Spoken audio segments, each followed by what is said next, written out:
ඊළඟට මෙතෙන්දී ඕගොල්ලන්ට බලා ගන්න පුළුවන් නුවරඑළිය දර්ශනේ නුවරඑළිය ටවුන් එකේ පහු වෙනවත් එක්ක මම පොඩි නියුට්‍රල් එකකුත් ගැව්වා. ඔකයි නුවරඑළිය කතාව.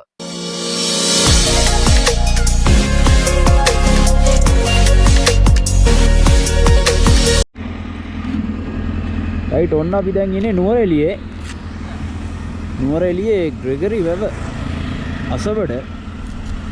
හරි.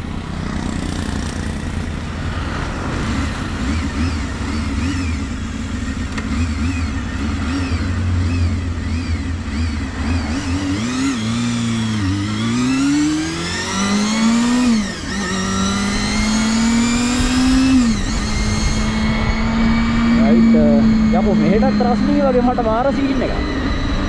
සීතල නැත්තවද නුවරඑළිය මේ පාර. එල්ලිනෝ කේස් එකක් තියෙන්නේ.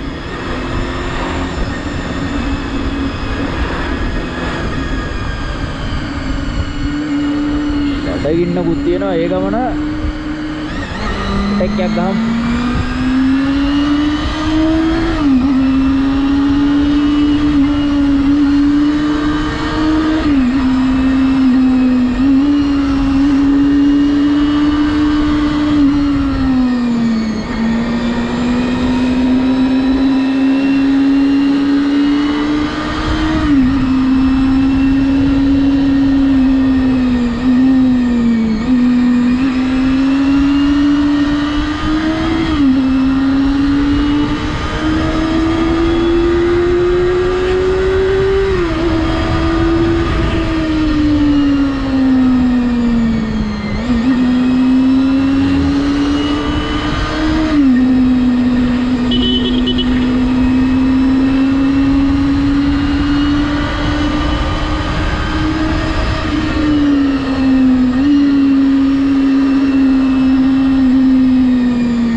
හද වඩල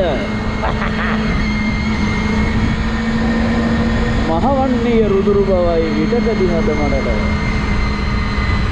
මෙතන ඉඳන් නම් පුතා ඉතින් සැමට සිනා නියුටල්ලයක් ගාමු. ආතල්ලි කිලෝමීටර් 71යි නුවර ඉඳන්. සාමාන්‍යයෙන් මේක කැප්පැටි පොළට තියෙනවා මං හිතන්නේ කිලෝමීටර් 10ක් හෝ 8ක්.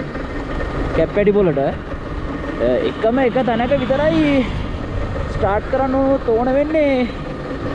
මගේ අනිත් ඩිස්කවරිය මම යද්දි නම් මේ නියුටල් එක ගහගෙන යනවා කැප්පැටි පොළට. මට මතක විදියට ඔව් මේකේ මේ ඒ තරම් මේ ලොකු පල්ලමක් තියෙනවා. හරි මොනව තමයි තත්ත්වේ. සඳෙක් දිනක් තරුහාරදී නුවරඑළිය මෙතන ඉස්සරහද කොහෙද නතර කරන්න ඕන සීන් එකක් තියෙනවා. මට මතකයිනේ සීන් එක. නතර කරන්න වෙයි දන්නේ නැහැ නියුටල් එක.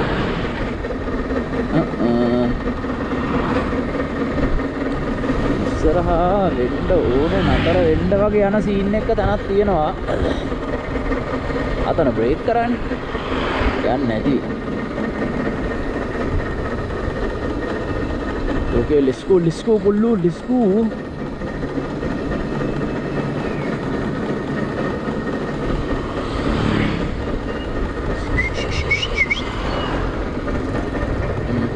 මෙතන නතර වුණේ නැති වුණොත් හරියටම හරි.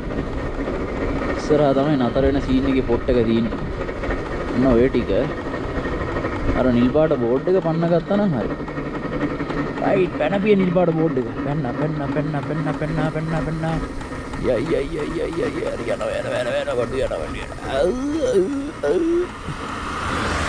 යවම් බණ්ඩෝ වෙසක් බලන්න. රයිට් නිල් පාට බෝඩ් එක පැන්නා. राइट न्यूट्रल करता है राइट ओके ඊළඟට පුතා හග්ගල ඩෑම් එකක් බදලා තියෙන්නේ එළවලු සෝදනවා කට්ටිය රයිට් වනවදුල වසන්තයට මගේ දෙයියා ඔසාකා ග්‍රීන් විව්ස් අම්මට පොඩි ඇඩ්ඩයක් එක රයිට් හොන්න පල්ලම පුතා දිගටම නිවුටල්ලා බණ්ඩක්කා ඔරිජිනල් බණ්ඩක්කා එකක් ගහන්නේ එහෙනම් අපි බොරලන්ද ඒරියා එකේදී හමු වෙමු බල බොරලන්දදී වීඩියෝ එකක් දාගන්න පුළුවන් වුණොත් දාගමු එහෙනම් අම්බු මීලම් කොටසි ජය